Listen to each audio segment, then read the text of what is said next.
परमात्मा,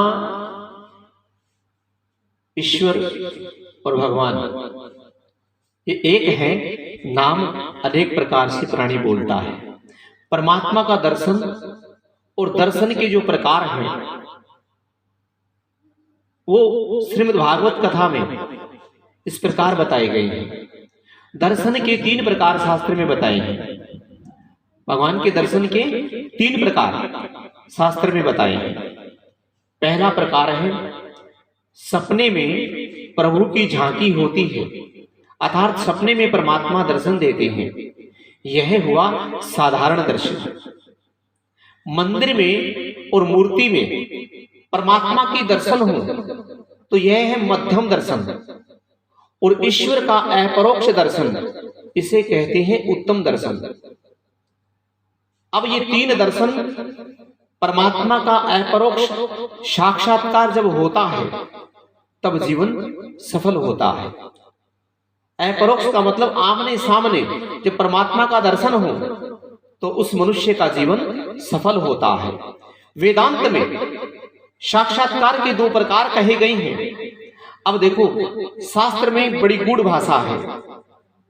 ईश्वर के 3 दर्शनों में से सबसे उत्तम और श्रेष्ठ दर्शन बताया अपरोक्ष दर्शन।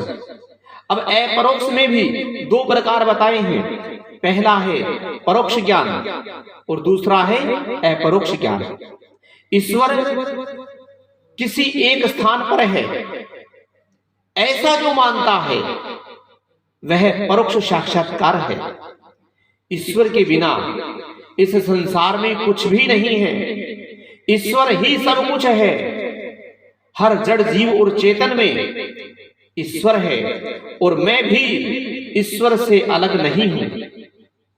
यह है ईश्वर का अपरोक्ष साक्षात्कार, अर्थात जिसे मैं स्वयं ब्रह्म हूं, अहम ब्रह्मास्मि, ऐसा ज्ञान जिसे अनुभव होता है उसे अपरोक्ष साक्षात्कार हुआ है। ऐसा कहा जाता है, माना जाता है, देखने वाला ईश्वर को देखते ही ईश्वरमय बन जाता है, तभी उसे ईश्वर का अपरोक्ष साक्षात्कार होता है। ईश्वर का ही सब में अनुभव करते करते जो उसी में एक रूप हो जाता है, केवल वही ईश्वर के परिपूर्ण स्वरूप को जान सकता है, पहचान सकता है, और वेदांत में इसी को अपरोक्ष साक्षात्कार कहते हैं। ईश्वर जगत में किसी एक स्थान में है, यह ज्ञान भी अपूर्ण है, यह पूर्ण ज्ञान नहीं है।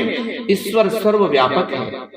यह केवल एक मूर्ति में है, या एक ही मंदिर में रहते हैं, या एक मंदिर में कभी समा नहीं सकते। मनुष्य मंदिर में प्रभु के दर्शन कर लेने पर ज्ञानी पुरुष जहां दृष्टि जाती है वही भगवान स्वरूप का अनुभव करते हैं। मंदिर में प्रभु के दर्शन करके बाहर आने पर प्रत्येक में परमात्मा का दर्शन करे। मन जहां तक जाए वहां ईश्वर का ही दर्शन करे। यही है ईश्वर का असाधारण दर्शन। जो परमात्मा मुझ में है वही परमात्मा सब में है। इसी प्रकार अखिल जगत जिसे ब्रह्म स्वरूप दिखता है वही मनुष्य ज्ञानी है। उसमें परमात्मा का अनुभव करते करते उसे अपने स्वरूप में भी परमात्मा का अनुभव होने लगता है। परमात्मा के परोक्ष दर्शन से कोई विशेष लाभ नहीं होता, परंतु जीव जब परमात्मा का अपरोक्ष दर्शन करता है तभी कृतार्थ होता है। ज्ञानी पुरुषों को तो अपने स्वरूप में भी भगवान दिखते हैं, वही अद्वैत है।